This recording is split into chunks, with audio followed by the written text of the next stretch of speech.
Hansel and Gretel. Once upon a time, there was a poor family living at the edge of a big forest.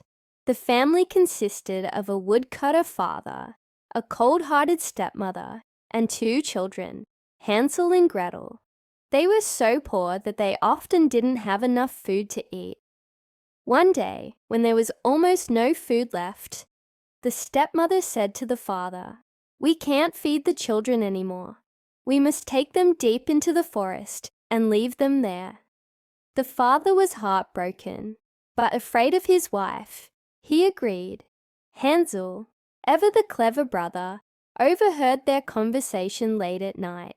That night, while his parents slept, Hansel snuck outside to collect shiny white pebbles and hid them in his pocket. The next morning, the stepmother woke the children and told them they were going into the forest. On the way, Hansel secretly dropped the pebbles along the path, one by one, to leave a trail. When night came, the stepmother left them by a fire and promised to come back for them, but no one came. Hansel and Gretel huddled together, scared in the dark. Luckily, the moonlight made the white pebbles shine, guiding them back home. Their father was surprised to see them return, but soon the hunger grew worse. The stepmother's anger flared again, and she decided to abandon them even deeper in the forest. This time, Hansel tried to collect pebbles, but the stepmother locked the door to stop him. The next morning, as they walked, Hansel crumbled pieces of bread from his pocket and dropped them along the path. However, when night fell and the children tried to follow the breadcrumbs, they discovered that the birds had eaten them all. They were lost, wandering deeper into the forest, hungry and tired. After several days, Hansel and Gretel saw a small house shining in the woods.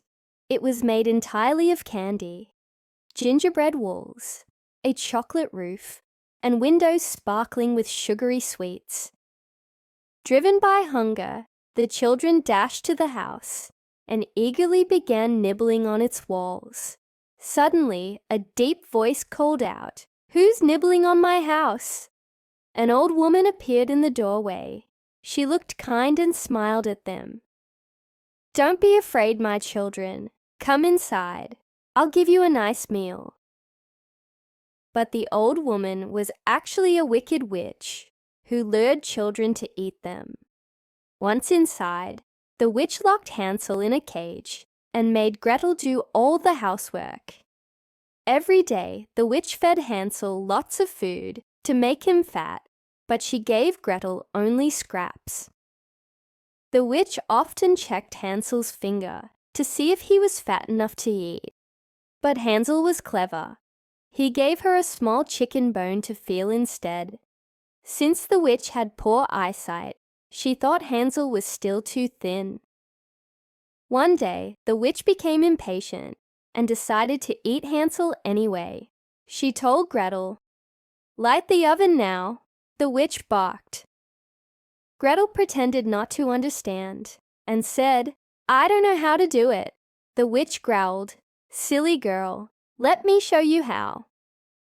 Seizing the moment, Gretel pushed the witch into the blazing oven with all her might and slammed the door shut. The witch screamed, but the flames consumed her. Hansel and Gretel freed each other, and while exploring the witch's house, stumbled upon a chest overflowing with gold and jewels.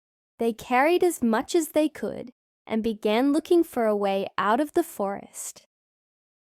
Eventually, they found their father, who had been searching for them. He hugged them tightly and told them that their stepmother had left the family. From that day on, Hansel, Gretel, and their father lived happily ever after, never worrying about food or money again. And that's all for this story. This story shows the importance of courage, cleverness, and teamwork in overcoming challenges. It also teaches us that greed and evil intentions always lead to bad endings. Thanks for your listening. Have a nice day.